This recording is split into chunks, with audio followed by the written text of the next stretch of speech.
지난 시간에 우리가 면역학을 좀 했었잖아요. 그래가지고 내용을 꽤 많이 이제 진행을 했었는데 그 앞에 진행됐던 내용이 뭐 여기서 이제 보시면 이런 거예요.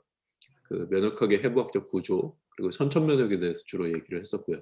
그리고 선천 면역하고 적응 면역에서 일부 이제 그 항체에 의한 그 휴머럴 이뮤니티 쪽을 좀 설명을 했어요. 그래서 지난 시간까지 이제 항체에 대해서 하고 선천 면역에 대해서 좀 다뤘었고요.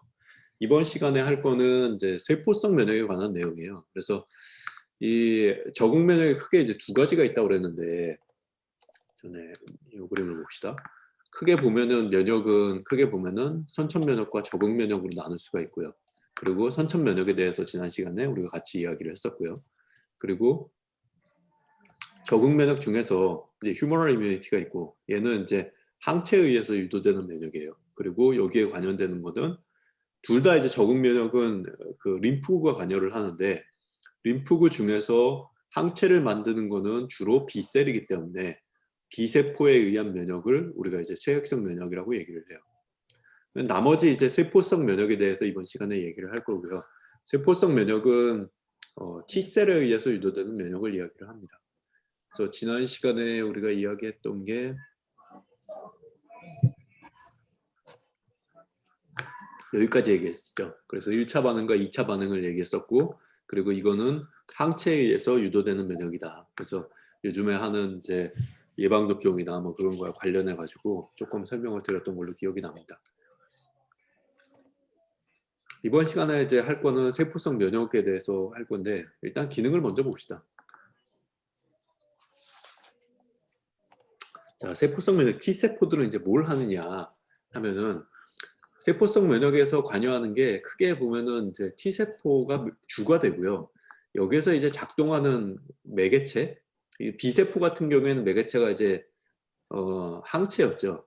그런데 T세포 같은 경우에는 딱히 이게 뭐 매개체라는 게 얘기하기가 좀 그런데 주로 굳이 얘기를 하자면 사이토카인이 매개체가 될 것 같아요. 그리고 T세포는 종류를 따지면 크게 보면은 두 가지 정도를 우리가 크게 얘기를 하는데 하나는 헬퍼 T셀이라는 게 있고요. 도움 T세포라는 게 있어요. 그리고 어, 얘는 세포 독성 T세포 그래가지고 사이토톡식 T셀이라는 세포가 있어요. 그래서 크게 보면 이 두 가지 세포가 이제 관여를 하고요. 두 개가 생긴 게 똑같이 생겼기 때문에 이거를 구별하기 위해서 여기에 있는 세포 표면에 있는 어, 그 단백질을 가지고 이거를 이제 비교를 하게 됩니다. 그래서 보시면은 T세포나 B세포나 사실은 다 똑같이 생겼어요. 다 림프구란 말이에요. 그래서 핵이 이렇게 있고 핵이 가운데 있고 뭐 현미경으로 보면은 그냥 똑같이 림프구입니다. 근데 이거 어떻게 구분하느냐? 표면에 보면은 얘들이 만드는 단백질들이 조금씩 달라요. 그래서 B세포가 발현하는 단백질이 다르고 T세포가 분비하는 단백질이 다릅니다. 그래서 얘 같은 경우에는 이 뭐 NK세포도 사실 림프구니까 마찬가지고 NK세포, B세포, T세포 얘들은 다 그냥 림프구입니다.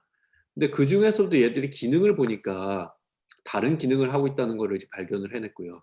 그 중에서 이제 헬퍼 T셀과 사이토톡식 T세포를 이제 구분하기 위해서 제일 쉬운 마크로 사용하는 것들이 표면에 이렇게 붙어 있는 단백질들이에요. 그래서 세포 표면에 이렇게 단백질들이 이렇게 붙어 있는데 이 단백질의 종류를 가지고 우리들이 얘가 T세포 중에서도 헬퍼 T세포구나 아니면은 사이토톡식 T세포구나 뭐 이런 거를 구분할 수가 있습니다.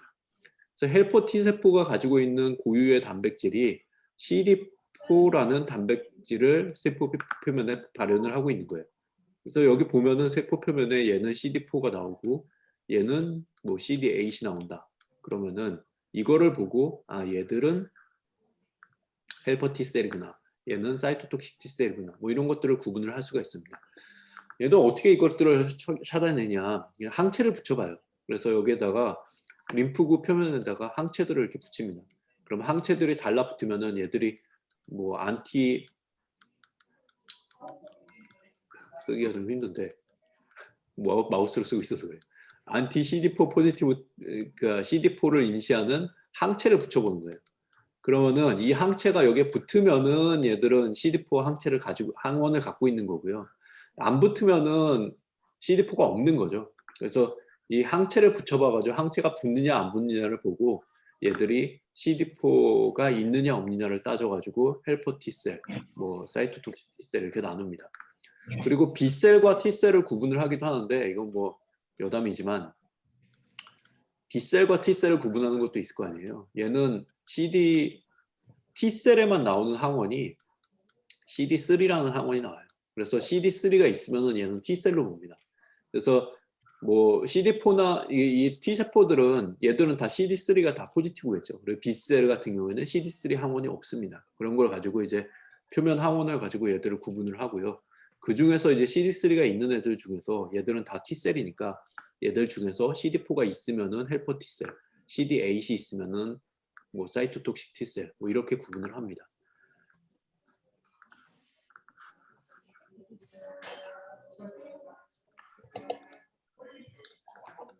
자, 그래서 T세포에 대해서 T세포의 기능은 어쨌든 쟤들이 헬퍼 T셀과 사이토톡식 T셀이 뭔가 기능을 하는 것 같긴 한데 일단은 얘들이 항원을 어떻게 인식하는지를 조금 봐야 돼요. 그러니까 지난 시간에 B셀 같은 경우에는 항체에 의해서 뭔가를 항원을 인식을 했잖아요. 그래서 B세포 같은 경우에는 B세포가 있으면은 B세포 표면에 여기 항체들이 이렇게 표면에 있었죠. 이거를 우리들이 B셀 리셉터라고도 얘기를 했고요. 혹은 안티바디, 혹은 이뮤노글로불린이라고 얘기를 했습니다. 그래서 이런 것들이 세포 표면에 이렇게 나와가지고 이 B셀 리셉터나 항체들이 여기에 있는 뭐 항원 같은 것들을 인지를 할 수가 있었죠.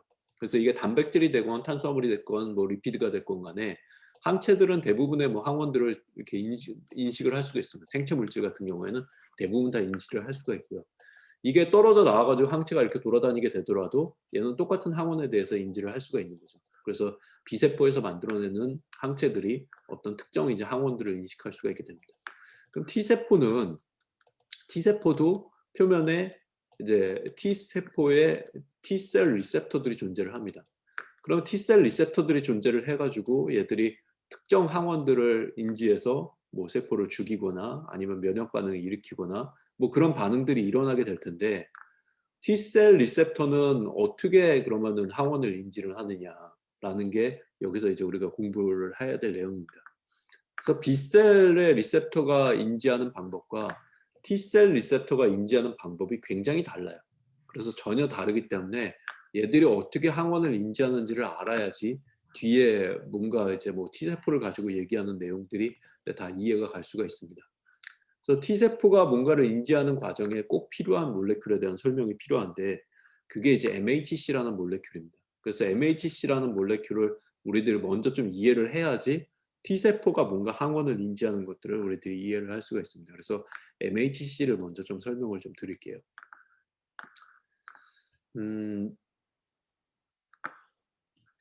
이 그림은 뭐 영어라서 너무 겁낼 필요 없고요. 그냥 다 설명한 내용이에요.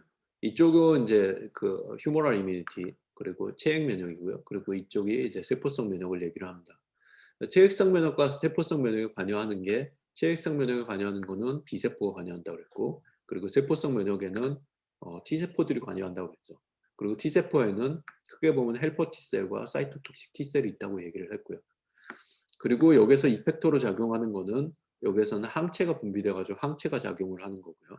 그리고 사이토톡식 T셀에서 작용하는 거는 뭔가 리셉터를 바로 인지를 해가지고 세포 간의 어떤 결합들을 인지를 하게 됩니다. 그래서 세포가 얘가 인지하는 건 뭐냐면은 항원을 직접 바로 인지를 하는 게 아니라 어떤 대상으로 하는 세포를 인지를 합니다. 그래서 세포가 뭔가 바이러스에 감염됐거나 아니면 얘가 암세포가 됐거나 아니면 세포 내에 뭔가를 포식하고 있는데 세포 내에 뭔가 뭐 가지고 있는 단백질이 변화가 됐거나 그런 변화들을 인지를 하는 것들이 이 T셀 리셉터의 작용입니다.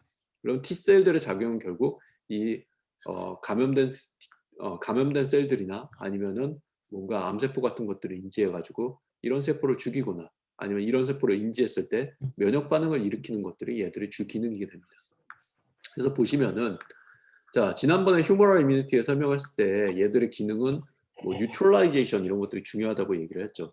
그래서 독소를 중화시키거나 아니면은 감염되는 바이러스 같은 것들을 중화시켜서 바이러스가 감염되지 않게 하거나 그리고 세포 밖에서 존재하는 어떤 뭐 세균이나 뭐 그런 것들을 인지해 가지고 이런 그 익스트라셀룰러 마이크로브를 제거하는 게 얘들의 주 기능입니다. 셀룰러 이뮤니티에서 보면은 얘들의 기능 좀 달라요. 얘는 뭐 뉴트럴라이제이션 뭐 이런 거 하지 않습니다.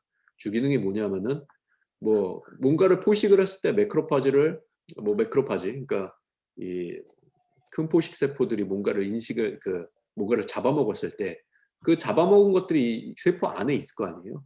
그러면 이 잡아먹은 것들을 뭐 죽이도록 도와주는 작용을 하거나 아니면은 세포 자체에 문제가 생겼다고 생각되면은 세포 자체를 죽이는 기능들이 얘들이 일어나게 됩니다. 자, 이런 과정을 하기 위해서는 T세포들이 아무 세포나 가가지고 얘들을 이런 반응이 일어나면 큰일 나잖아요. 우리 몸에서 아무 면역 반응이 일어나지 않는데 뭐 외부에서 어떤 특정한 문제가 생기지 않았는데 T세포들이 돌아다니면서 아무 세포나 죽이면 안 되잖아요. 그러니까 내 세포들, 내가 가지고 있는 정상적인 세포들은 공격하지 않고 그리고 문제가 생긴 세포들만을 인식해가지고 얘들을 죽이거나 이런 면역 반응을 일으키는 것들이 T세포의 주된 기능이 됩니다. 그러면은 이 T세포가 뭔가 문제가 생긴 세포들을 인지하는 방법이 굉장히 중요하겠죠. 그래서 내 것과 내 것이 아닌 것들을 구분해가지고 얘들이 인지할 수 있는 어떤 수용체가 있다는 얘기인데 그럼 T셀 리셉터가 그런 기능을 하겠다는 건데 그것들을 이제 어떻게 하느냐는 거죠. 세포에 뭐가 있어가지고 이것들을 어떻게 세포가 문제가 생겼는지 안 생겼는지를 구분할 수 있는지 그게 이제 궁금한 사항이 됩니다. 자, B세포 같은 경우 그냥 제가 간단하게 그린 도식인데 B세포 같은 경우에는 외부 물질을 인지하는 것들이 굉장히 단순하게 된다고 그랬죠. 그래서 B셀 리셉터 같은 경우에는 이제 항원을 그대로 이 B셀 리셉터에서 바로 인식을 할 수가 있게 됩니다. 그래서 이런 것들을 이제 인식을 하게 되는데 마이크가 켜져 있는 모양인데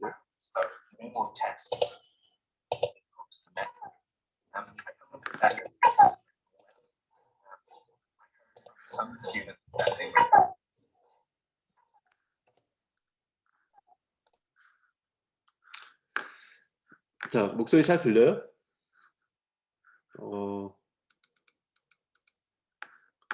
자, 다시 진행할게요. 그래서 B셀 같은 경우에는 이 항원들을 바로 이렇게 B셀 리셉터에서 항원이 뭐가 됐든 바로 인식을 하게 되는데 T셀 같은 경우에는 이런 항원을 바로 인식하는 것이 아니라 세포를 인식을 하는 거예요. 그래서 어떤 대상으로 하는 세포들을 인식을 해서 이게 봤더니 이거는 정상세포구나 아니면은 이거는 뭔가의 바이러스에 감염된 세포구나 혹은 뭔가를 얘들이 전달을 뭐 면역 반응을 일으키는 세포들이 얘들이 뭔가를 나한테 전달해 주기 위해서 뭔가 항원들을 나한테 전달을 해 주는구나 뭐 이런 것들을 이제 파악하는 것들이 T세포들의 역할이에요. 그러면 여기에 이제 이런 항원들을 전달해 주는 세포들은 모든 세포들이 다 될 수가 있는데요. 사이토톡식 T셀과 헬퍼 T셀에 전달을 해주는 세포들의 종류들이 조금 다릅니다. 그래서 뒤에 가서 조금 그건 자세히 얘기를 할 거고요. 어쨌든 어떤 세포가 됐던 간에 얘들이 T셀 리셉터에다가 뭔가를 전달해 줄 수 있는 매개체가 필요하게 돼요. 그러면은 얘들은 바이러스에 감염되면은 나 바이러스에 감염됐어 라는 신호를 전달해 줄 수 있는 어떤 매개체가 필요하고요. APC 같은 경우에는 이게 안티젠 프리덴틱 셀인데 지난 시간에 뭐 덴드라이틱 셀 같은 거 얘기했죠. 그래서 APC 같은 경우에는 뭔가를 내가 포식을 했는데 이거는 위험한 물질인 것 같아. 내가 못 보던 외부 물질이야. 그래서 이거를 T세포에게 알려줘야 될 것 같아 라고 생각해가지고 이것들을 전달해 주는 게 이제 APC들의 역할입니다. 그러면 결국은 세포들이 뭔가 T세포에다 뭔가를 전달을 해줘야 된다는 건데 그것들을 어떻게 하는지를 한번 봅시다. 이것들을 처음에 사실은 발견해낸 게 T세포를 연구하면서 발견한 게 아니라요. 처음에 발견한 거는 이식을 하면서 알게 됐어요. 이런 것들이 존재한다는 걸. 어떤 실험을 했냐면은 그냥 아주 옛날에 실험했던 내용들을 그냥 교과서에 나와 있는 내용들을 제가 그냥 설명을 드릴게요.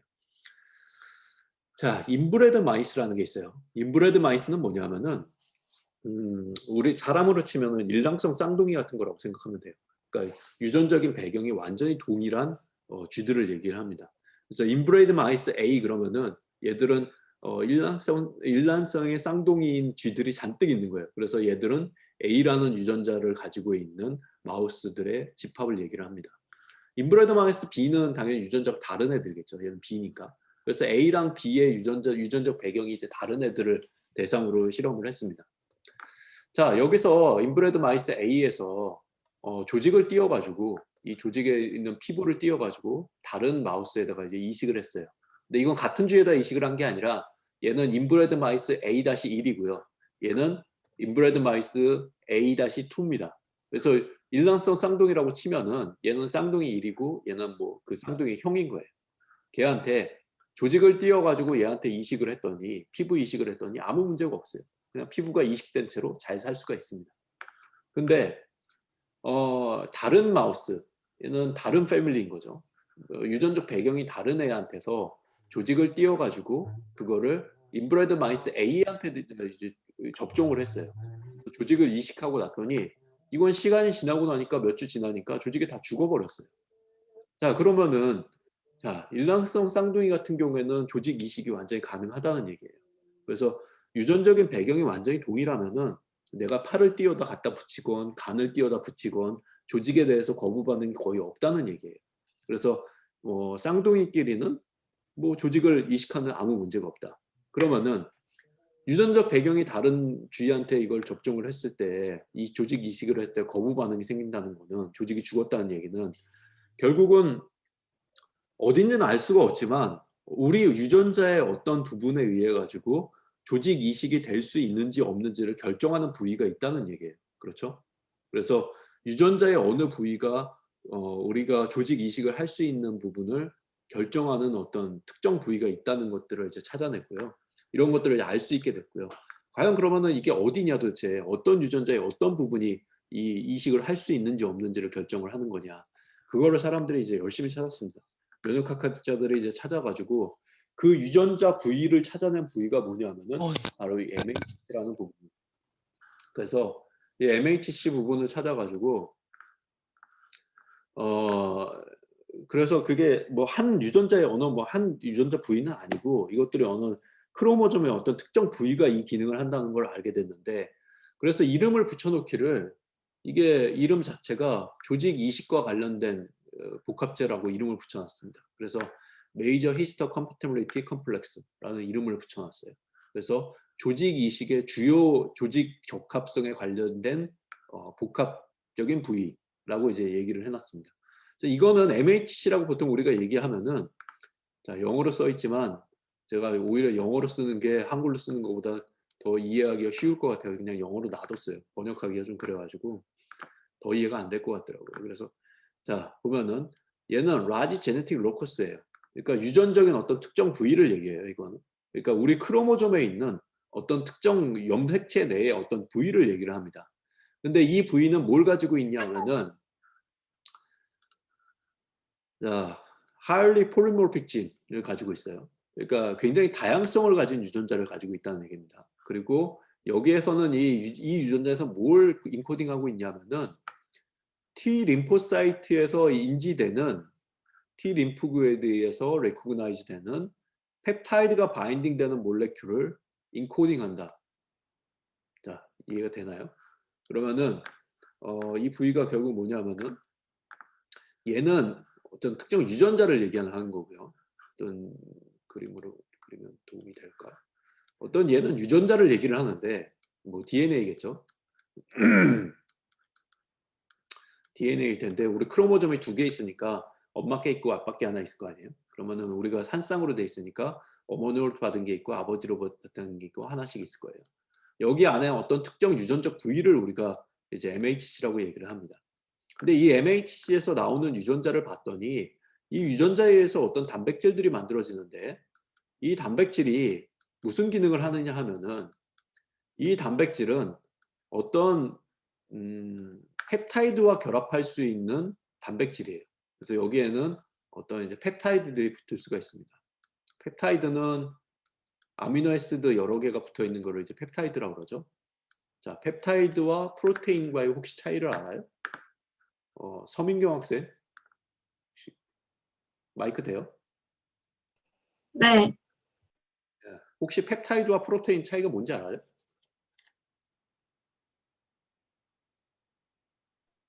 모르겠습니다. 예. 그러면은 그러니까 어느 정도 알고 있는지를 알아보려고 한번 질문했어요. 아마 다른 학생들도 그냥 다 비슷한 수준이라고 생각하고 제가 그냥 설명을 할게요. 자, 펩타이드는 자, 우리 센트럴 도구만 생각해 보면은 DNA에서 이거 쓰기 되게 힘드네. DNA에서 자, RNA가 만들어지고 세포 내에서 얘기죠. RNA가 만들어지고 그리고 RNA에서 단백질이 만들어지는 걸로 알고 있죠.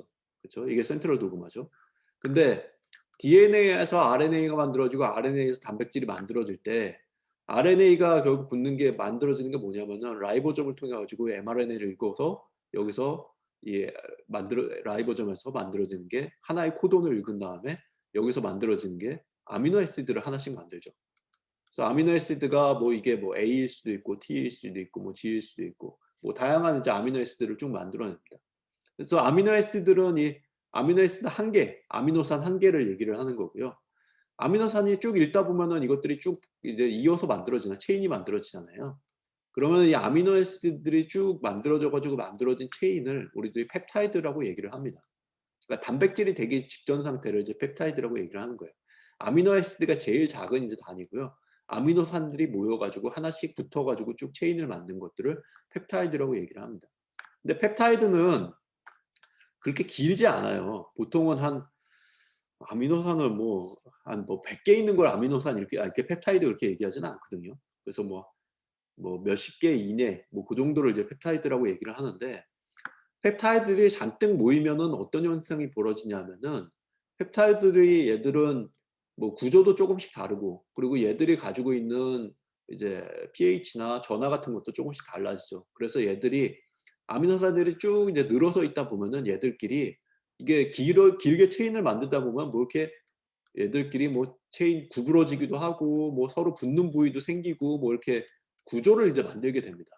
그래서 이런 구조들이 3차원적인 구조들이 만들어지면은 이 3차원적으로 어떤 모양을 만들게 되는데 이 모양이 만들어진 3차 구조의 형태를 우리들이 단백질이라고 얘기를 해요.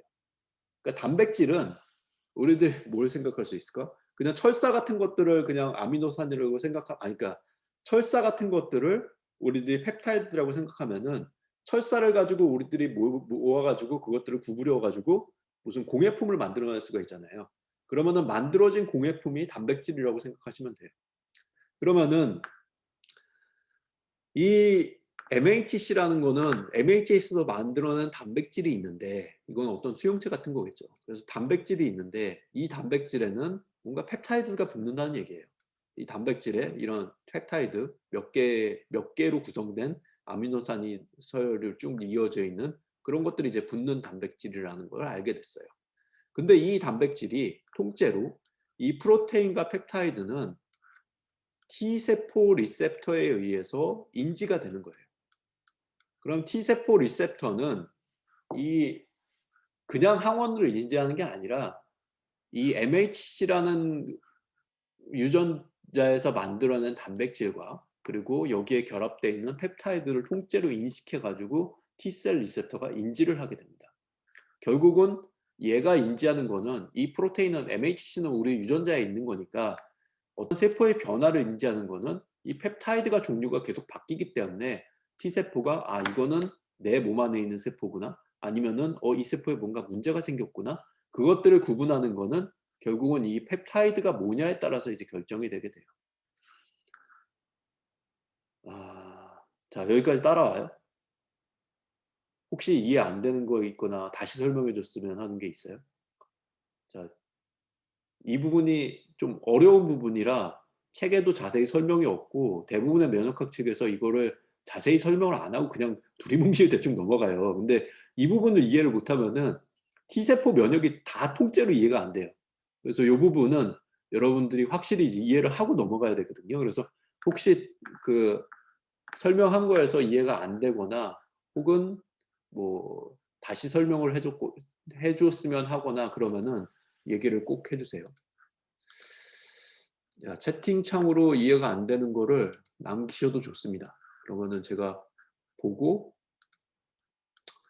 채팅창을 보고 이해가 안 돼 질문을 남겨주시면 제가 다시 설명을 드릴게요. 일단은 질문이 없는 것 같으니까 일단은 좀 넘어가 볼게요. 자, 그래서 MHC라는 건 결국 유전자다라는 거를 기억하고요. 그럼 유전자 어디 있는데 도대체 찾아보니까 이게 크로모점 6번 정도에 있는 거를 확인을 했어요. 우리 몸에.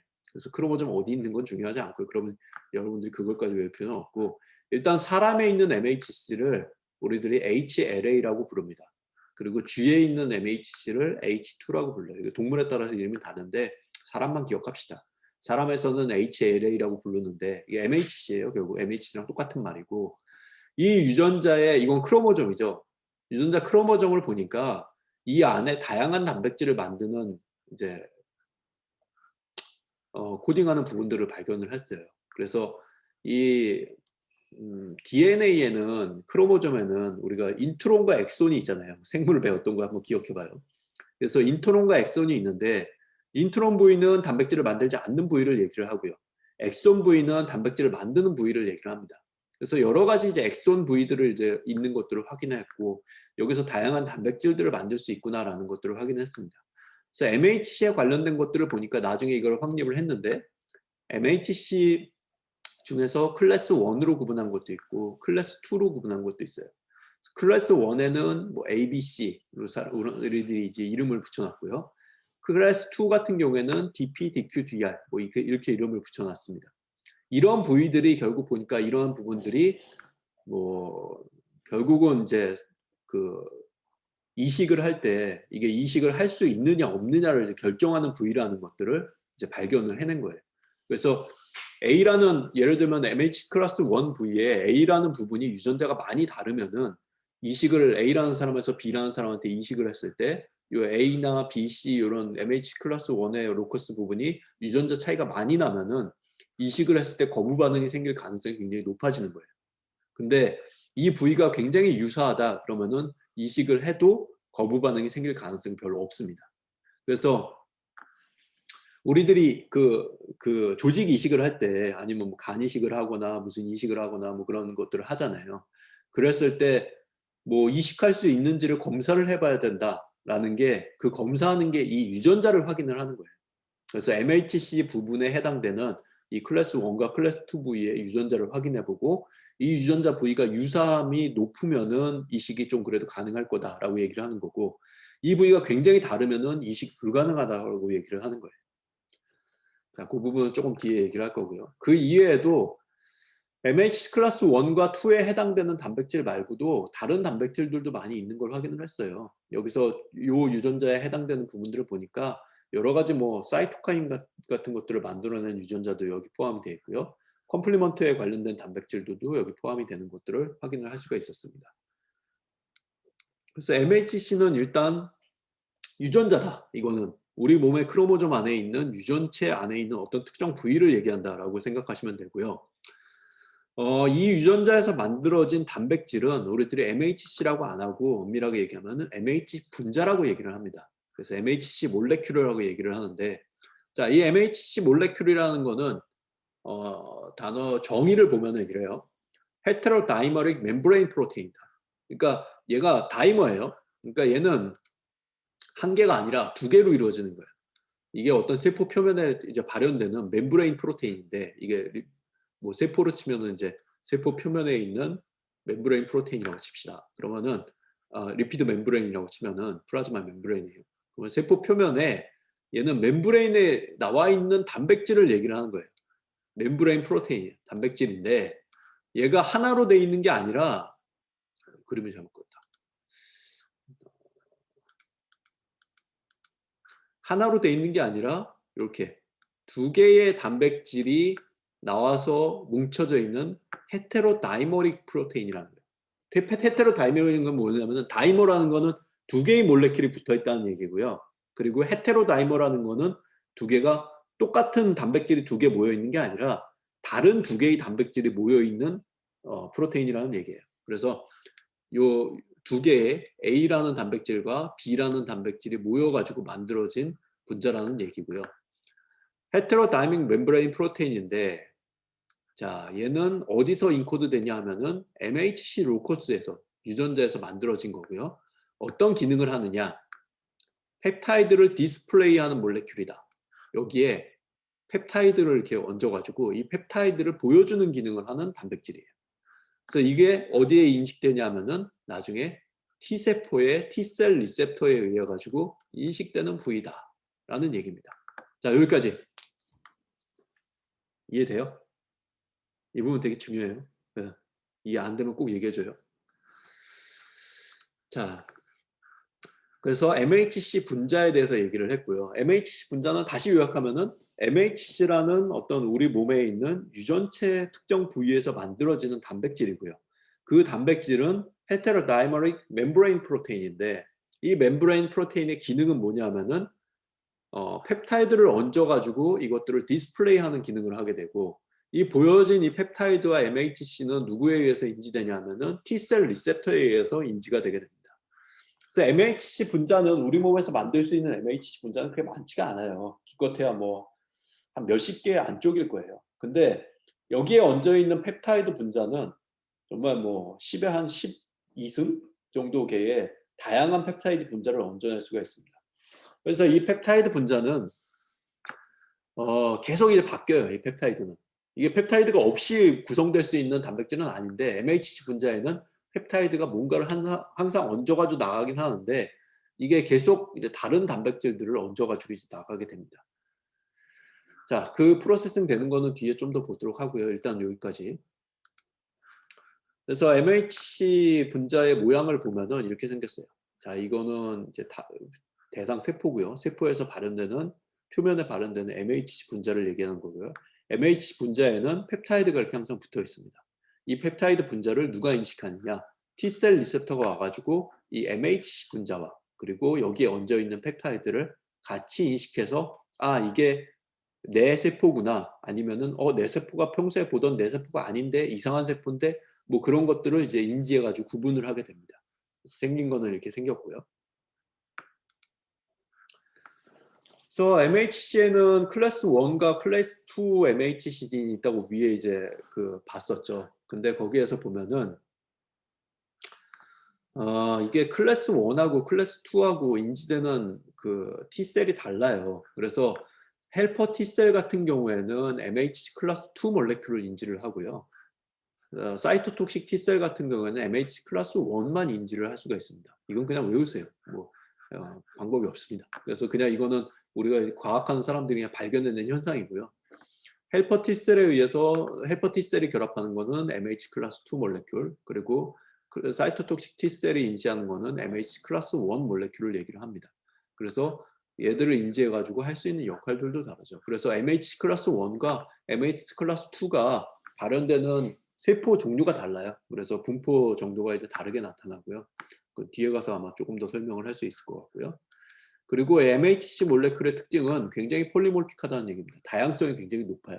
그래서 사람마다 이 다양성이 높다는 얘기는 MHC 몰레큘이 굉장히 내 몸 안에 뭐 100만 개 종류의 다양한 MHC 몰레큘이 있다. 그게 아니라 내가 가지고 있는 MHC는 그렇게 많지 않아요. MHC 몰레큘은 부모로부터 엄마로부터 받은 거하고 아빠로부터 받은 거하고 해가지고 이제 뭐 몇 개 쌍 정도밖에 안 되는데 이게 MHC 몰레큘이 다양하다는 얘기는 뭐냐면은 사람 개체마다 이 MHC의 형태가 다 유전자가 다 다르다는 얘기예요.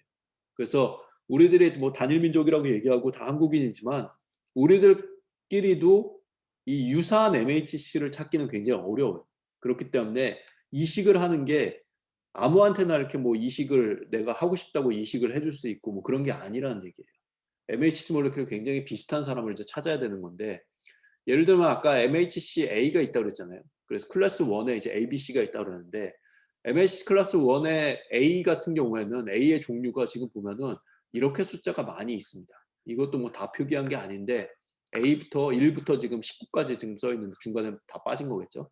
그리고 A1이라고 해도 A의 종류 A1이 A 뭐 0101부터 A0107까지 해가지고 A01에 해당되는 유사한 시퀀스들이 굉장히 많이 있고요. 그리고 A3, 뭐 A2, A28, 뭐 이렇게 굉장히 많은 유전자들이 존재를 합니다. 그럼 이식을 할 때는 찾아봤더니 A에 해당되는 게 A23은 도너는 이제 주는 사람은 A0101인데 받는 사람은 뭐 A3201이다. 그러면 이건 너무 차이가 많이 나잖아요. 그러니까 이런 경우에는 이식하기 좀 어렵겠죠. 그렇지만 뭐 도너는 A0101이었는데 뭐 받는 사람은 보니까 A0106이다. 그러면은 그래도 이 정도는 좀 그래도 많이 유사하지 않나. 뭐 이렇게 이제 패밀리를 묶어가지고 이제 볼 수 있는 거죠. 그래서 이런 것들을 이제 우리들이 이식을 하기 위해서 유전자 검사를 하면은 유전자 검사에서 이게 MHC에 해당되는 것들을 다 이제 분석을 해줍니다. 그럼 내가 어디에 해당되는 MHC를 가지고 있는지가 다 표기가 돼요. 그럼 그것과 유사한 사람들을 이제 기증자가 나타날 때까지 내가 막 이식을 받아야 된다 그러면은 유사한 이제 MHC를 가진 사람을 나타날 때까지 기다려야 되는 거죠. 그래서 MHC가 굉장히 폴리몰픽하다는 얘기는 그 얘기였고요. 그리고 이게 MHC가 이제 유전자가 이제 한 쌍으로 돼 있잖아요. 근데 MHC 같은 경우에는 보통 두 개의 쌍에서 모두 다 발현이 됩니다. 그러니까 하나의 쌍에서 모두 다 발현이 됩니다. 그러니까 보통 유전자들이 뭐 내가 유전자를 한 쌍을 가지고 있다면 그러면은 하나에서만 발현되고 하나는 이제 발현을 안 하는 경우들이 있거든요. 근데 MHC 같은 경우에는 한 쌍이 있으면은 엄마 쪽의 MHC하고 아빠 쪽으로부터 하는 MHC하고 둘 다 발현이 됩니다. 그래서 이제 결혼을 하게 되면은 A, B의 유전자형을 가지고 있는 크로모점이 두 개니까 한 쌍으로 돼 있으니까 A, B의 유전자를 가지고 있는 이제 그 아버지와 그리고 CD라는 유전자형을 가지고 있는 이제 어머니가 만나서 결혼을 하게 되면은 자녀들 같은 경우에는 이것들이 조합돼 가지고 나올 가능성이 굉장히 다양하게 나타납니다. 근데 보면은 자녀와 부모가 일치할 확률은 딱 반이에요, 보통. 왜냐면은 어머니로부터 하나 받고 아버지로부터 보통 하나를 받으니까 이게 부모와 유전자가 일치할 확률은 딱 절반인 거죠. 그래서 부모와 내가 부모님한테 뭔가 이식을 해드린다고 그러면은 딱 절반의 확률을 가지고 나머지 절반은 거부 반응이 생길 가능성이 있다라고 생각하고 이제 이식을 해야 돼요. 그래서 뭐 면역 억제제도 있고 뭐 그렇긴 하니까 이게 50% 맞는 것도 사실은 찾기가 쉽지 않거든요. 그런데 어쨌든 부모님하고는 최소한 50%는 맞으니까 최소한 내가 이식을 할 수 있는 가능성은 그래도 그냥 타인보다는 좀 나은 거죠.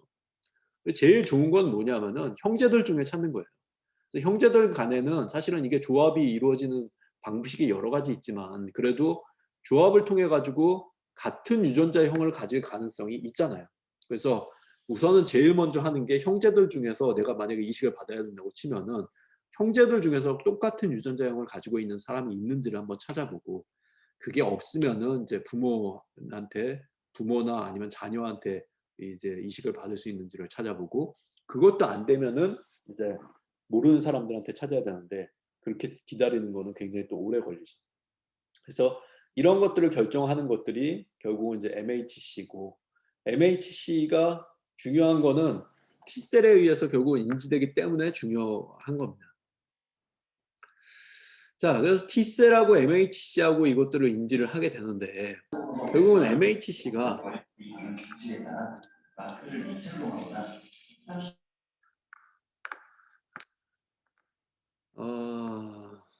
자, MHC 분자가 이제 발현이 되는데 아까 잠깐 얘기했지만 MHC 클래스 1 같은 경우에는 핵을 지닌 모든 세포에서 발현이 됩니다. 그리고 클래스 2 같은 경우에는 특정 세포에서만 발현이 돼요.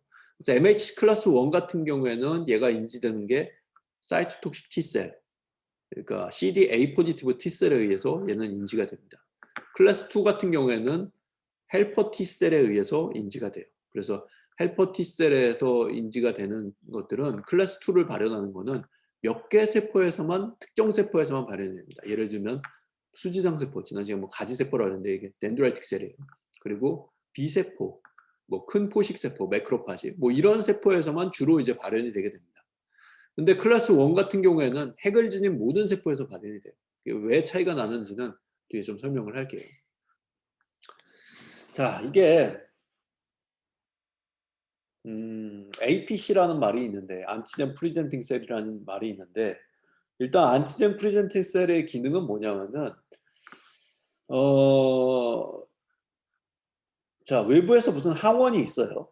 항원이 있는데 항원과 CD4 포지티브 T셀을 항원 특정 외부에서 들어온 항원, 예를 들면 뭐 바이러스가 들어왔다고 칩시다. 그래서 바이러스가 들어오면 바이러스를 T세포가 인지를 하려면은 이 바이러스가 가진 항원을 인지를 해야 되는데 이 상태로는 항원 자체를 얘가 인지할 수 있는 방법이 없는 거예요. 그래서 APC의 역할은 뭐냐면은 APC가 일단 이거를 항원을 잡아먹어요. 그래서 포식을 하고 나면은 그거를 분해해가지고 분해된 일부 단백질을 MHC 몰레큘에 얹어가지고 밖으로 이제 펩타이드로 이제 디스플레이를 합니다. 이거는 단백질의 아주 일부분이겠죠. 이 펩타이드는. 그렇지만 이 펩타이드는 내가 기존에 가지고 있던 단백질에서 분해된 것이 아니라 새로 외부에서 들어온 바이러스나 아니면 외부에서 들어서 어떤 물질을 분해해 가지고 발현을 시킨 거기 때문에 얘가 T셀이 인지를 할 때는 아 이거는 못 보던 펩타이드네. 못 보던 어떤 항원이네라는 것들을 이 T세포가 인지를 하게 됩니다. 그래서 이 상태에서는 그냥 안티젠만 있을 때는 T세포가 인지를 할 수 없지만 중간에 매개체로 APC가 존재를 하게 되면은 APC를 통해서 포식을 한 단백질을 분해시켜 가지고 펩타이드로 얹어서 디스플레이를 하게 되고 이거를 결국은 T세포들이 인지를 해 가지고 면역 반응이 일어나게 되는 겁니다. 사이토톡식 T셀도 마찬가지예요. 사이토톡식 T셀은 주로 얘들은 뭔가를 포식을 한다기보다는 세포에서 뭔가 바이러스에 감염이 됐다고 치면은 바이러스에 감염된 세포인지 아닌지 얘들이 우리 T세포들이 알 수가 없잖아요, 그냥은. 그래서 얘들이 감염이 되고 나면은 바이러스에서 만들어진 이런 단백질들을 분해시켜 가지고 분해된 단백질의 일부를 항상 MHC 몰레큘에 얹어 가지고 디스플레이를 합니다. 그러면은 사이토톡식 T셀이 계속 서큘레이션을 하고 있다가 이상한 펩타이드가 언제부터 나왔다. 그러면은 이거를 인지해 가지고 이건 좀 이상한데 내가 가지고 있는 정상적인 단백질이 아닌 것 같아라고 인식을 하면은 이 세포들을 이제 공격하기 시작합니다. 그래서 이 세포들을 대상이 되는 세포들을 죽이는 게 사이토톡식 T셀들의 기능이에요. 그래서 사이토톡식 T셀은 뭔가를 인지해서 죽이게 하는 게 기능인데 여기에 관여돼 가지고 이 펩타이드를 디스플레이하는 것이 MHC 클래스 1이라는 얘기입니다. 그래서 항원 제시가 왜 필요하냐면은 자 MHC 클래스 1과 MHC 클래스 2가 있고 MHC 클래스 1은 모든 이제 핵을 가진 모든 세포에서 디스플레이가 돼가지고 사이토톡식 T셀에 의해서 인지가 된다고 얘기했고 그리고 헬퍼 T셀은 특정 이제 MHC 클래스 2를 발현하고 있는 세포들만 인지해가지고 항원을 인지해서 면역 반응을 일으키는 게 주 역할이에요. 자, 근데 여기서 이제 하나 설명을 드려야 될 게 뭐냐면은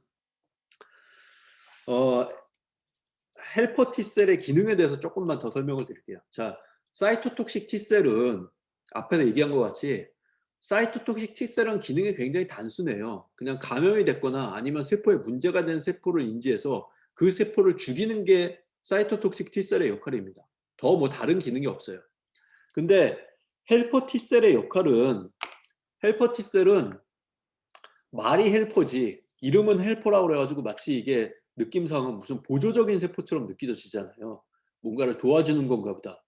뭐 도움을 안 받으면 그만이고 뭐 그런 게 아니라 이름은 헬퍼 T셀이라고 하지만 헬퍼 T셀에 의해서 모든 면역 반응이 컨트롤돼요.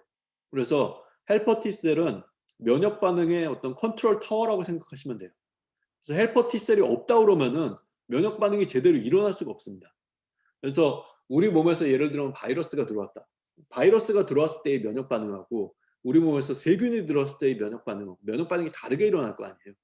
바이러스가 감염됐을 때는 주로 뭐 NK셀이나 아니면은 항체들을 중화를 시키거나 아니면은 뭐 얘들의 감염된 걸 사이토톡식 T셀에 의해 가지고 세포를 죽이거나 뭐 그런 반응들이 주로 일어날 거고 이 만약에 박테리아가 들어왔으면 박테리아는 매크로파지 같은 것들이 포식을 했을 때니까 매크로파지를 갖다가 활성화시켜 가지고 이 포식된 세포들을 죽이게 하거나 뭐 그런 기능들이 이제 일어날 거예요. 혹은 기생충이 감염됐으면 기생충 감염 때는 에오지노필 같은 것들이 활성화돼 가지고 기생충을 죽이는 게 주 기능이 되겠죠. 그래서 외부에서 뭐가 들어오느냐에 따라 가지고 우리 몸에서 면역 반응이 통째로 다 똑같은 반응이 일어나는 게 아니라 외부에서 들어온 항원에 따라 가지고 면역 반응이 다 다르게 일어나거든요. 근데 그 면역 반응을 다르게 일어나도록 조절을 해주는 세포가 무슨 세포냐면은 바로 헬퍼 T셀입니다. 그러니까 헬퍼 T셀이 제대로 기능을 하지 못하면은 우리 몸에서 면역 반응이 전혀 엉뚱한 면역 반응들이 일어나게 되는 거예요. 그래서 외부에서 들어온 적절한 외부 항원에 대해서 적절한 면역 반응이 일어나도록 도와주고 그것들을 컨트롤해주는 세포가 이제 헬퍼 T셀입니다. 그렇게 생각을 해보면은 왜 MHC 클래스 2 분자는 특정 세포에만 발현이 되는가를 조금 이해할 수가 있어요. 이건 뭐 결과를 보고 우리들이 이해를 하는 거지만 MHC 클래스 2 분자가 만약에 모든 세포에서 다 발현이 된다고 하면은 헬퍼 T셀이 아무 데서나 액티베이션이 되면서 굉장히 면역 반응이 복잡해질 거예요.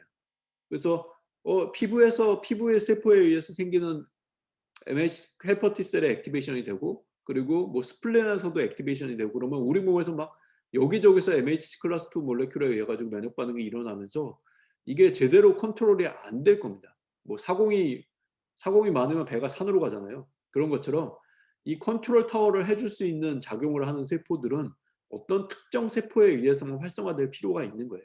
그래서 그 역할을 주로 하는 것들이 누구냐 하면은 이 안티젠 프리젠팅 셀들입니다.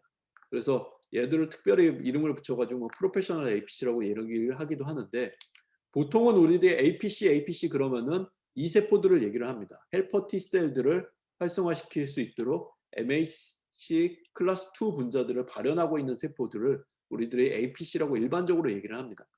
그래서 여기에 대표적인 세포가 덴드라이틱 셀, 가지세포라는 세포고요. 이 세포들은 포식을 하게 되면은 바로 T세포들을 활성화시켜가지고 T세포들이 면역 반응을 관장할 수 있도록 도와주고요. 그 외에도 뭐 매크로파지나 B셀 같은 것들도 이런 기능을 보조적으로 일부 기능들을 하고 있습니다. 그렇지만 제일 중요한 기능을 하는 것은 덴드라이틱 셀이 제일 중요한 기능을 하고 있습니다. 반면에 이제 MHC 클래스 1 분자 같은 경우에는 얘들은 모든 세포에서 이것들이 발현되는 게 당연한 게, 바이러스가 감염되는데 뭐 얘들이 세포를 가려가며 감염되는 게 아니잖아요. 우리 몸에 들어오면은 어떤 바이러스는 뭐 장내 세포에 감염되기도 하고, 어떤 세포는 또 뭐 면역 세포에 감염되기도 하고, 어떤 세포는 상피 세포에 감염되기도 하고, 다양한 세포들에 다 감염이 될 텐데, 그 감염되는 세포들에 따라 가지고 사이토톡식 T셀이 얘를 인지를 할 수가 없으면은 이것들을 죽일 수가 없잖아요. 그래서 얘들이 일단 사이토톡식 T셀은 모든 핵을 가진 세포들을 다 인지를 할 수가 있어야 되고요. 그렇기 때문에 MHC 클래스 1 분자는 모든 핵을 가진 세포에는 다 발현이 되고, 이게 보통 때는 사이토톡식 T셀이 이제 돌아다니면서 얘들은 문제가 없구나 그러고 돌아다니면서 그냥 지나가게 되는데, 만약에 활성화된 사이토톡식 T셀이 뭔가 인지할 수 있는 부분들이 있다 그러면은 이거는 바이러스에 감염된 세포인지도 모르겠지만 아무튼 이상한 세포네라고 인지를 하면은 바로 죽일 수 있는 그런 기능들이 이루어져야 되는 거죠. 그래서 사이토톡식 T셀과 그리고 헬퍼 T셀에 대해 설명을 했고요. 그리고 각각이 인지하는 MHC 클래스 몰레큘, 그리고 MHC 클래스 몰레큘이 1이랑 2가 있는데 1은 어디에서 발현되고 2는 어디서 발현되는지, 그런 부분들을 좀 정리를 해 놓으시면 될 것 같아요. 그래서 이 부분이 사실은 굉장히 복잡한 부분이라 뭐 의과대학 학생들한테도 이제 강의를 하면은 이 부분 항상 헷갈려 하더라고요. 그리고 어려워하는 부분인데 제가 설명이 충분했는지 모르겠어요. 그래서 잘 이해가 안 되면은 조금 쉬었다가 조금 쉬면서 정리를 좀 해보고, 그리고 이해가 안 되면은 다음 시간에 다시 좀 설명을 하는 걸로 하겠습니다. 자, 일단 지금 48분인데요. 3시까지 쉬었다가 3시에 수업 다시 시작하도록 할게요.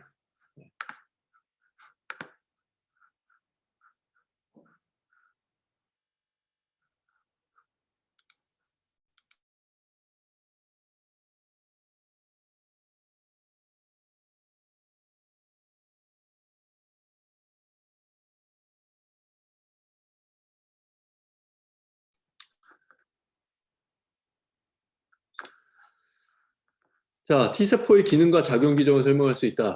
여기까지 하면은 이제 T세포 내용에 대해서 좀 설명을 하는 건데, T세포의 매개 반응은 결국 얘들이 아까 T세포는 크게 보면은 CD4 포지티브 T셀하고 CD8 포지티브 T셀, CD4가 이제 헬퍼 T셀이라고 사이토톡식 T셀이라고 그랬잖아요.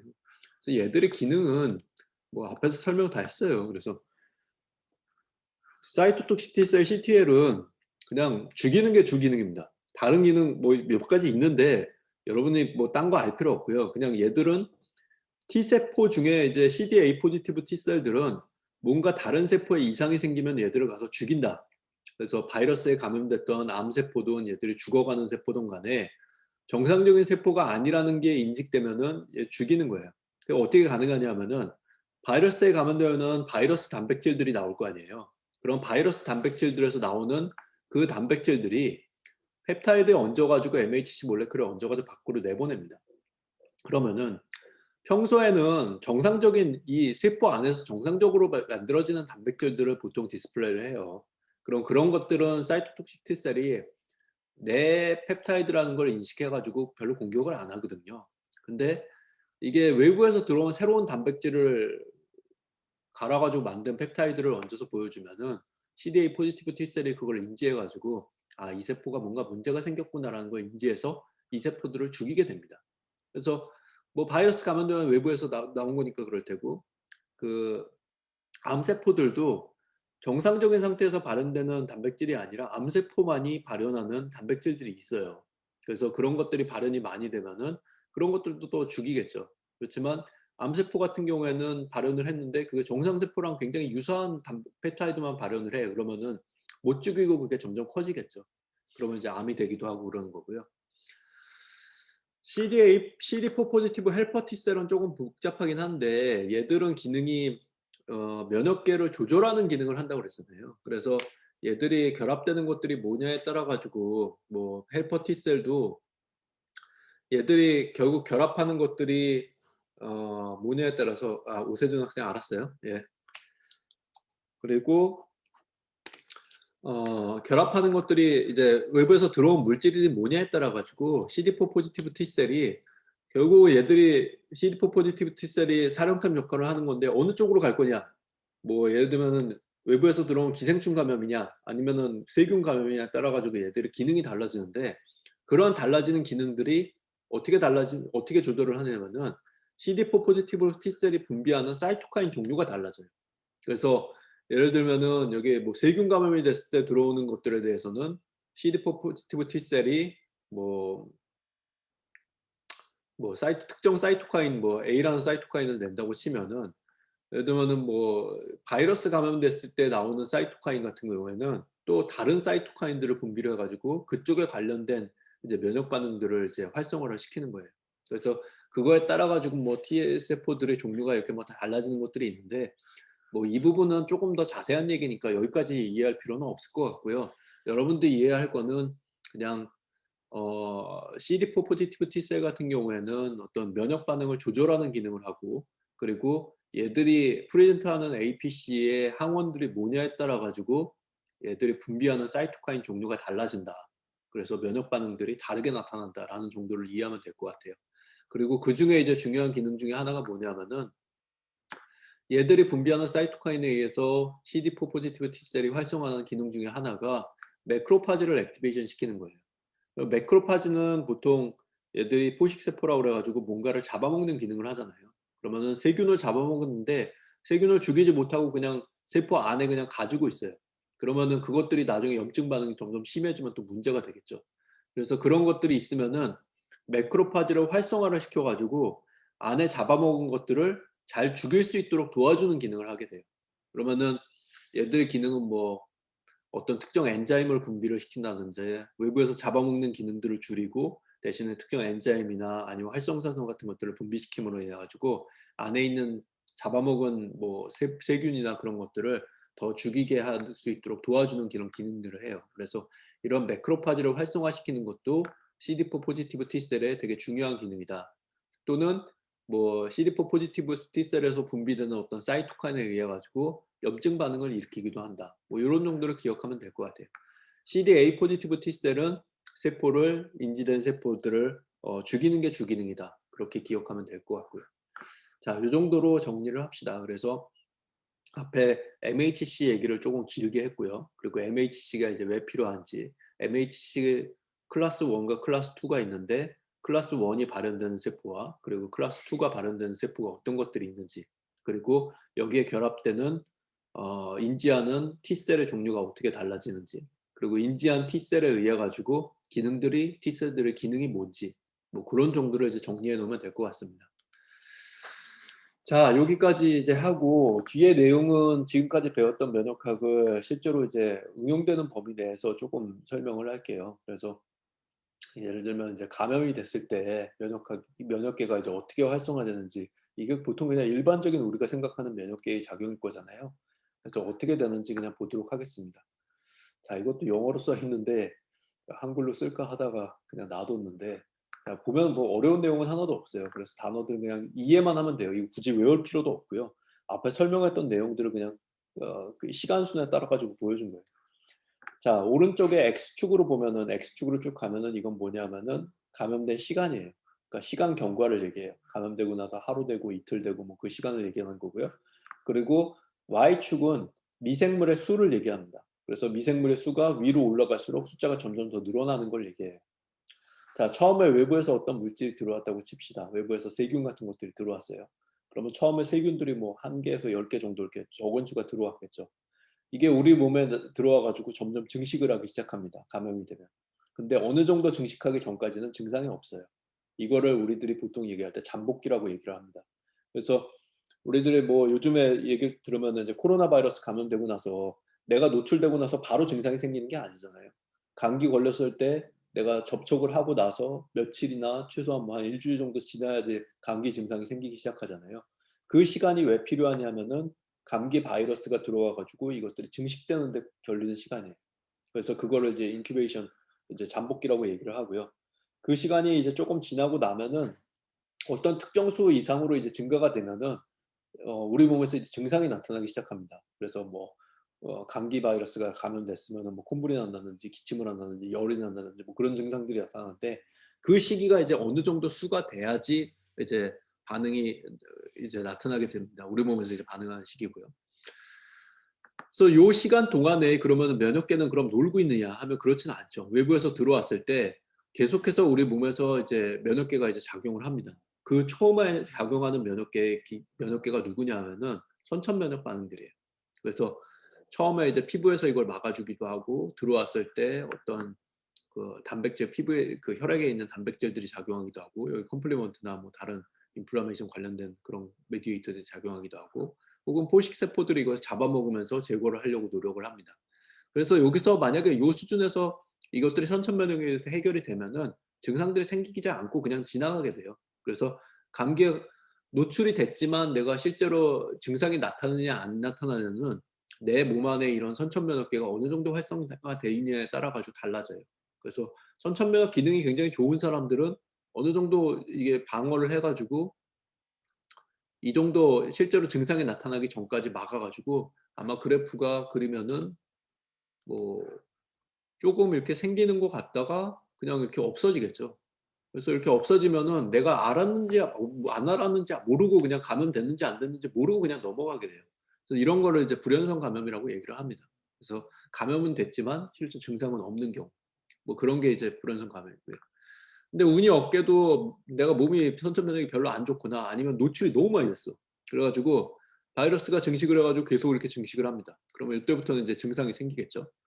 증상이 생기기 시작한 요때를 지나가면은 선천 면역 반응이 사실은 이걸 제어할 수 없다는 얘기예요. 그러면 선천 면역이 제어할 수 없으니까 그다음에는 이제 적응 면역들이 이제 활성화되기 시작합니다. 그래서 적응 면역이 활성화되는 거는 아까 우리 배운 대로 일단은 헬퍼 T셀이 되게 중요해요.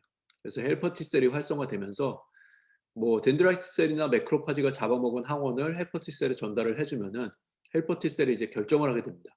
'아 이거에 뭐가 들어왔네. 바이러스가 감염된 것 같은데.' 그러면은 헬퍼 T셀이 작용을 해 가지고 어떤 특정 사이토카인을 분비시켜 가지고 '아 바이러스에 관련된 면역 반응을 다 일으켜야 되겠다. 야 사이토톡식 T셀을 일단 활성화시키고 뭐 NK셀도 활성화시키고' 뭐 이런 반응들을 이제 유도를 하게 됩니다. 그래서 어느 쪽의 면역 반응을 활성화시킬 건가를 결정하고 그리고 헬퍼 T셀 자체도 이제 액티베이션 되는 과정이 필요하고 뭐 이런 데 걸리는 시간이 어댑티브 이뮨 리스폰스에 유도되는 데 필요한 시간입니다. 그래서 요 시기가 이제 만들어지면은 실제로 요때부터는 사이토톡식 T셀이 만약에 액티베이션 되고 뭐 다른 NK셀도 활성화시키고 뭐 이런 것들이 이제 항체도 만들어지고 뭐 그러면은 실제로 이제 면역 반응이 일어나기 시작하면은 이 만들어진 병원체나 바이러스 같은 것들은 점점 줄어들기 시작해요. 면역계가 이제 적응 면역계가 적극적으로 이제 공격을 하기 시작하는 시기니까요. 그래서 점점 줄어들어 가지고 얘들이 결국은 증상도 이제 완화돼 가지고 없어지게 되고 그리고 일정 수 이제 이 이하로 내려가게 되면은 증상은 완전히 없어졌지만 뭐 바이러스는 좀 있을 수도 있겠죠. 그런 상태에서 이거를 완전히 제거되는 시간이 필요하게 됩니다. 이 시간이 이제 어댑티브 이뮨 리스폰스가 실제로 이제 작용하는 시간이 되는 거예요. 그리고 나면은 이 시기가 지나고 나면은 이제 면역계에서 이제 이걸 기억하게 됩니다.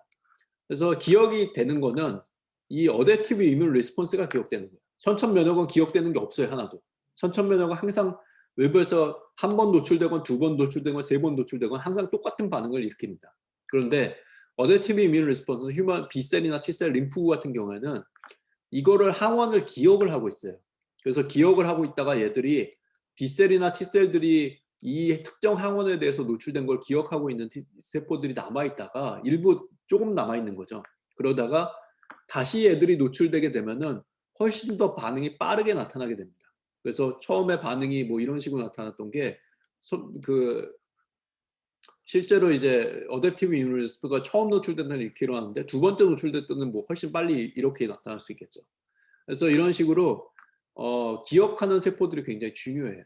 그래서 이런 기억하는 세포들을 만들기 위해서 우리가 예방접종도 맞는 거고요. 그리고 한번 노출된 사람들은 뭐 안 걸린 사람보다는 이제 다시 걸릴 확률이 낮다라고 얘기하는 게 이런 뭐 B셀이나 T셀 림프구들의 어떤 기억 능력 때문에 그런 현상이 나타나게 됩니다.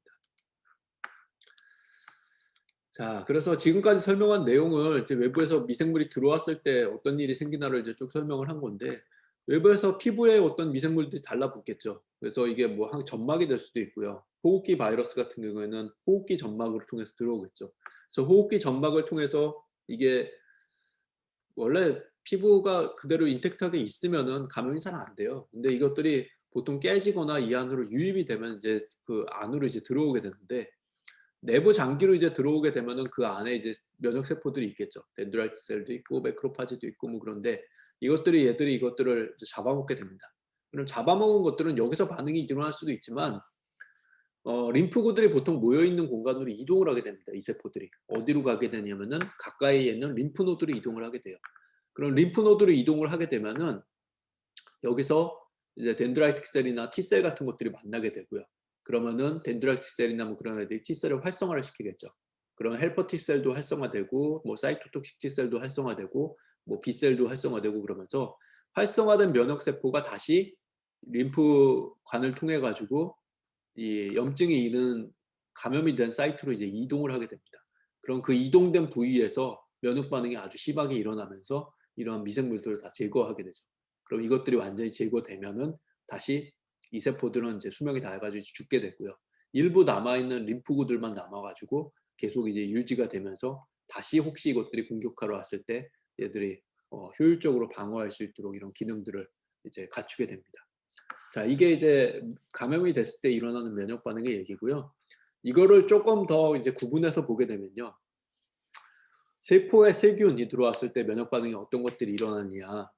자, 세포의 세균은 말 그대로 우리가 가지고 있는 세포들 밖에서 사는 세균들을 얘기해요. 대부분의 세균들이 다 이렇기는 한데, 얘들이 병을 일으킬 수 있는 기전은 뭐냐면은 두 가지 방법으로 이제 병을 일으키게 됩니다. 세균이 증식을 하면서 염증을 일으킬 수가 있어요. 세균이 아무 데서나 자라는 게 아니라 우리 조직에서 자라기 때문에 세균에서 자기 자라는 공간을 확보하기 위해서 주변 조직들을 이렇게 녹이고 막 확장시키고 막 그럽니다.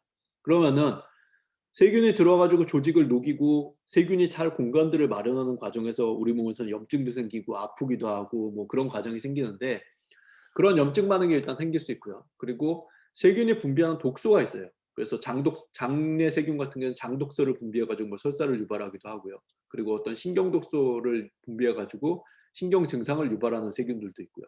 그래서 다양한 독소들을 분비하게 되는데, 그런 거에 의해서도 특정 이제 증상들이 생기게 됩니다. 그래서 세포의 세균에 대해서 면역 반응이 일어나는데 중요한 거는 일단은 세균을 제거하는 게 중요하겠죠. 그래서 염증 반응을 일으키는 세균 자체를 제거하는 게 중요하고, 그 다음에 저런 독소가 있으면은 독소들을 중화시켜 가지고 타겟 세포에 가가지고 작동을 하지 않게 만드는 것들이 중요할 겁니다.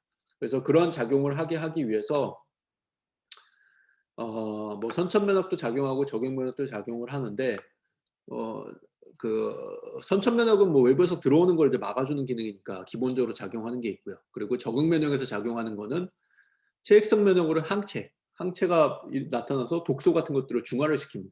그래서 중화시켜 가지고 얘들이 뭐 독소가 실제로 만들어지더라도 그게 타겟 세포에 가가지고 실제로 작용하지 않게 만들어주는 거죠. 그래서 지난번에 얘기한 뉴트럴라이제이션 기능, 중화 기능에 의해 가지고 얘들이 독소를 기능을 하지 않게 만들어주고요. 세포성 면역은 아까 위에서 얘기할 때 헬퍼 T셀의 기능 중에 하나가 매크로파지나 포식세포 같은 것들이 잡아먹으면은 잡아먹은 것들을 제거하도록 도와주는 기능을 헬퍼 T셀이 한다고 그랬었잖아요. 그래서 뭔가를 잡아먹을 세균 같은 것들을 잡아먹고 그것들을 효과적으로 잘 죽일 수 있게 뭐 매크로파지 같은 것들을 강화시켜주는 기능을 하는 거죠. 사이토카인을 분비시켜가지고. 그래서 그런 기능을 하기 때문에 CD4 포지티브 헬퍼 T셀이 중요한 기능을 한다라는 얘기입니다. 그래서 세포의 세균에서는 여러분들이 기억할 때는 얘들이 왜 병을 일으키느냐, 어떤 기전에 의해서 병을 일으키고, 그리고 이것을 막기 위해서는 어떤 것들이 필요한데, 그런 것들을 하기 위해서는 어떤 면역계가 이제 작동을 한다라는 정도로 정리를 해두시면 될 것 같습니다. 바이러스가 들어왔을 때는 어떤지 한번 봅시다. 세균이랑은 조금 이제 차이가 나는데요. 바이러스 같은 경우에는 절대 세포 내 미생물이에요. 그래서 얘는 세포 안에 들어가서만 이제 증식을 할 수가 있습니다. 그리고 정상 세포 표면의 분자를 수용체로 사용해서 다양한 세포에 감염될 수가 있고요. 감염되고 나면 세포 내에서 기생하면서 세포를 사멸시키거나 세포의 기능을 변화시키게 됩니다.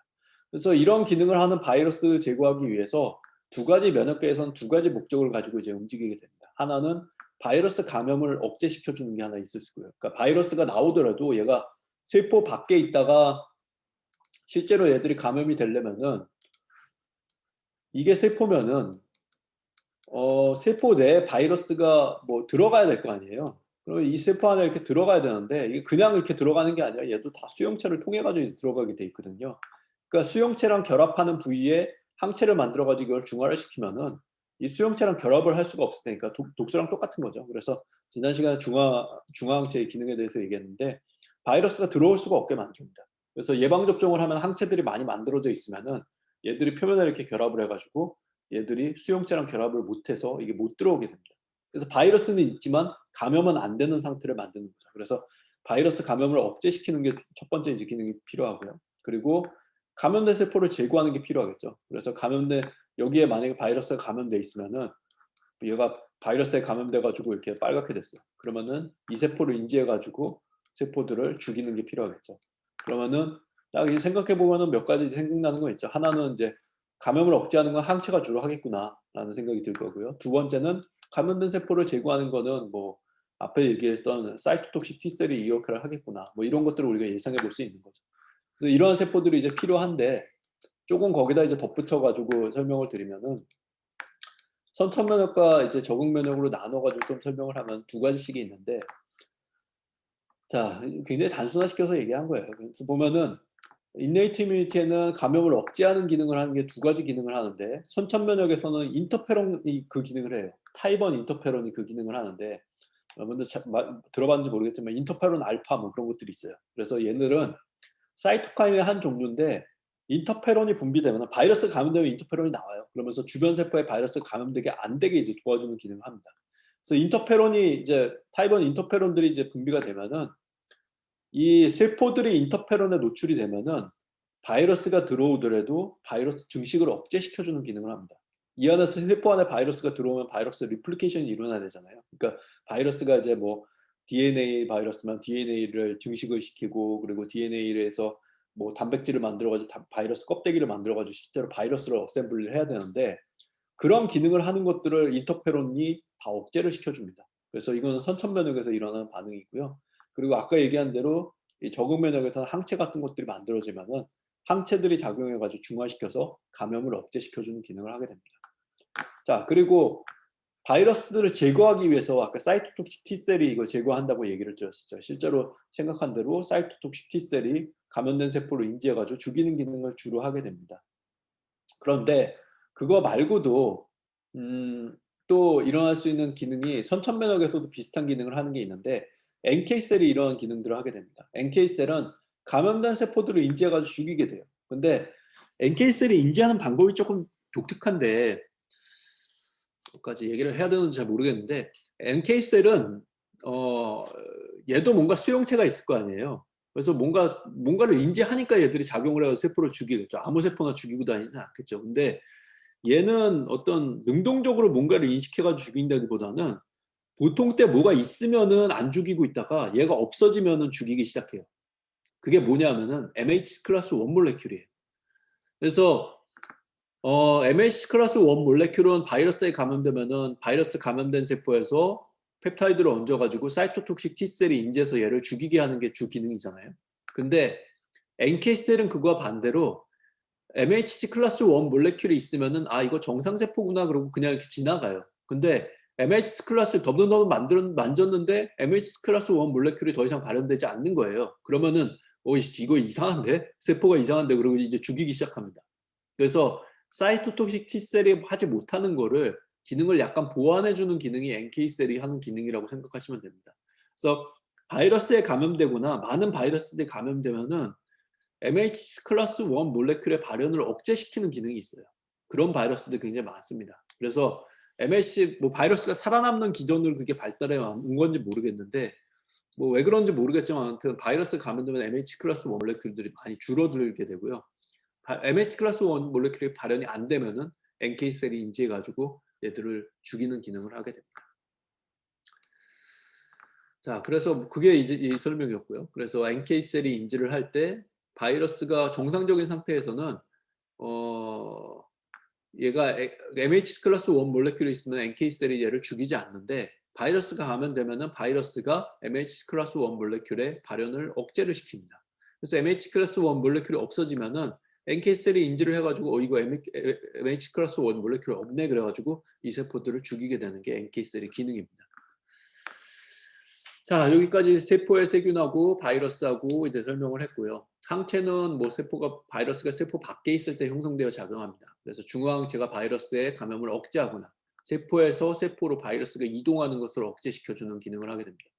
근데 독소도 그렇고 바이러스도 그렇고요. 일단 세포 안에 들어가게 되면 더 이상 항체가 작용할 수가 없어요.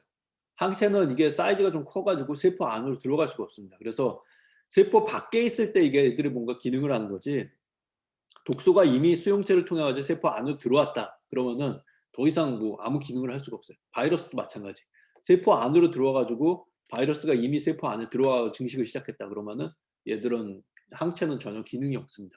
그 이유는 이제 그 이후에는 이제 사이토톡식 T셀에 의해서 세포를 죽이는 걸 기대할 수밖에 없어요. 그래서 CT의 사이토톡식 T셀은 감염된 세포에 대해서 감시를 하게 되고, 그리고 사이토톡식 T셀에 의해서 인지가 되면은 얘들을 세포를 이제 죽일 수 있는 기능을 하게 됩니다. 그리고 사이토톡식 T셀들이 항원을 이제 인지를 하게 되면은 얘들이 사이토톡식 T셀들이 스스로 이제 사이토카인 같은 걸 분비해 가지고 스스로 증식을 해요. 그래가지고 사이토톡식 T셀이 우리 몸에 이제 A라는 항원에 대해서 인지할 수 있는 사이토톡식 셀들이 처음에는 파퓰레이션은 10개 정도밖에 없었는데 얘들이 한번 그 활성화가 되고 나면은 이제 프롤리퍼레이션을 막 해가지고 10개 있던 것들이 한 100개, 1000개까지 이제 늘어나게 됩니다. 그래서 우리 몸에서 효율적으로 얘들을 항원을 제거할 수 있는 사이토톡식 T셀들의 수를 클론들을 늘려놓고요. 그 다음에 이제 얘들을 다 제거하고 반응들을 할 수 있는 항원들이 없어지게 되면은 다시 원래 숫자로 이제 다시 줄어들게 됩니다. 그래서 우리 면역계가 이제 그런 식으로 이제 작동을 하게 되고 있습니다. 자, 마지막으로 면역계에서 이상이 있는 질병들, 그러니까 면역계에서 이상이 생겼을 때 생겨날 수 있는 질환들에 대해서만 몇 가지 얘기하고 마치도록 할게요. 면역 반응이 제대로 일어나야 되는데, 제대로 일어난다는 거는 면역계의 기능은 딱 두 가지예요. 하나는 외부에서 뭔가 이상한 것들이 들어왔을 때 외부 물질을 인식해가지고 얘들을 죽이거나 제거하는 게 한 가지 기능이 있고요. 두 번째는 내 몸 안에 있는 세포들을 인식해서 정상적인 세포는 공격하지 않는 게 두 번째 기능이에요. 그래서 내 것이 아닌 것들을 인식해가지고 면역 반응을 일으키고 내 것인 것들을 인식해가지고 면역 반응을 일으키지 않는 것, 그게 이제 면역계의 조절 기능이거든요. 이게 잘 돼야지 외부에서 들어온 것들은 공격하고 내부에 있는 내 세포들은 공격하지 않고 놔두고 그것들이 이제 조절이 되는 거예요.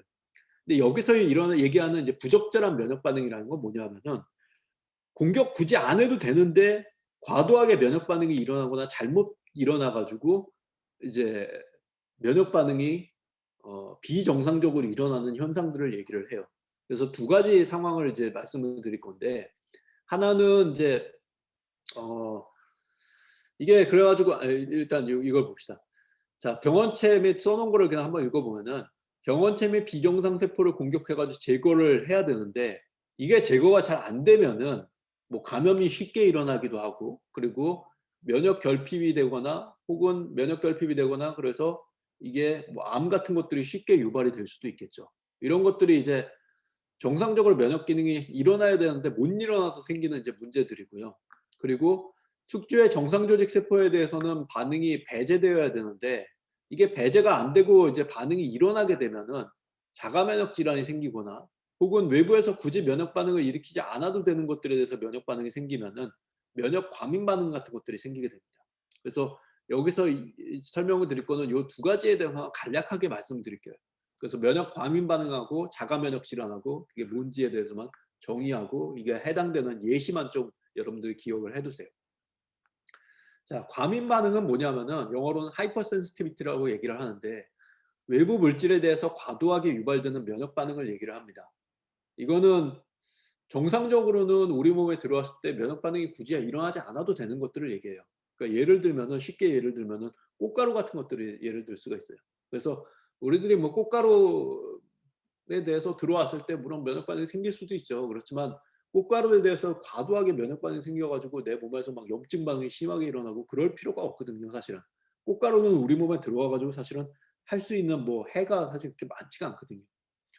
벌에 쏘였어도 물론 벌에 쏘였다 그러면은 벌에 쏘였을 때 물론 염증이 생기고 부어오르겠죠. 그렇지만 벌에 쏘였을 때 그걸로 인해 가지고 너무 면역 반응이 심해져 가지고 내 몸에 해를 입는 것보다는 면역 반응을 적당하게 일으키는 정도로 유지를 하는 게 나은 거죠. 그래서 외부 물질에 대해서 너무 과도하게 면역 반응이 일어나는 거를 우리가 과민 반응이라고 얘기를 합니다. 그리고 자가 면역이라는 거는 오토 이뮤니티, 영어로는 이제 오토 이뮤니티, 면역인데 오토, 내 몸에 대해 생기는 면역을 얘기를 해요.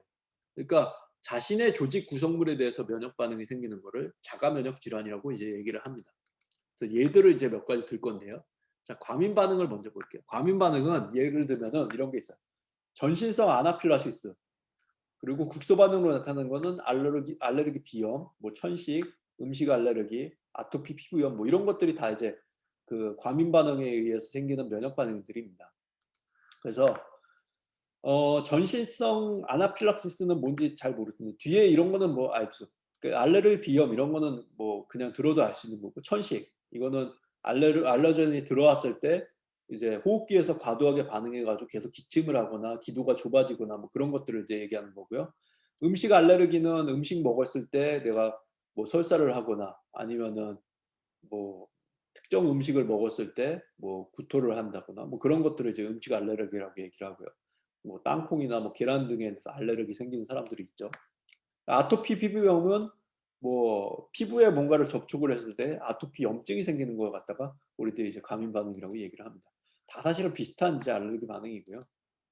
아나필락시스만 하나 설명을 드리면은 우리들이 이제 약 설명서를 보면은 다 똑같은 설명들이 부작용으로 나타나는 게 1번, 2번에 나와 있는 것들이 있는데 보면은 이제 알레르기 약을 먹고 나서 알레르기 증상 발진, 발적, 가려움, 부족 이게 다 알레르기 증상이거든요.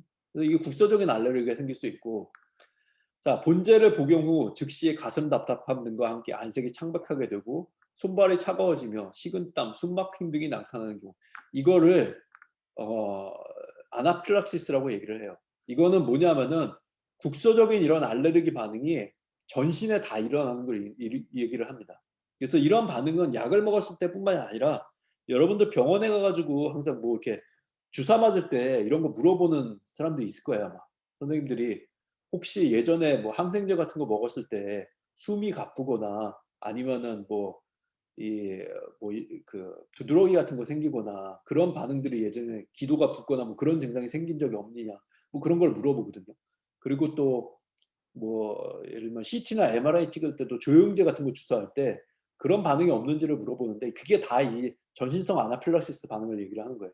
그래서 전신에서 그런 물질이 들어왔을 때 전신에서 이제 아나필락시스 반응이 알레르기 반응이 생기면서 이런 증상들이 나타나는 것들을 이제 아나필락시스라고 얘기를 합니다. 조심해야 되죠. 그래서 한번 어떤 반응이 일어나게 되면은 이것들을 바로 이제 처치를 해야 되거든요. 그래서 이거는 생명이 위험할 수도 있기 때문에 혹시 호흡을 못 해 가지고 생명이 뭐 죽게 되거나 뭐 그런 경우도 생길 수가 있기 때문에 이거는 본인도 알고 있어야 되고 의료진이 주사를 하고 나서 잠깐 동안은 이제 보고 있어야 돼요. 그런 반응이 환자한테 생기지 않는지.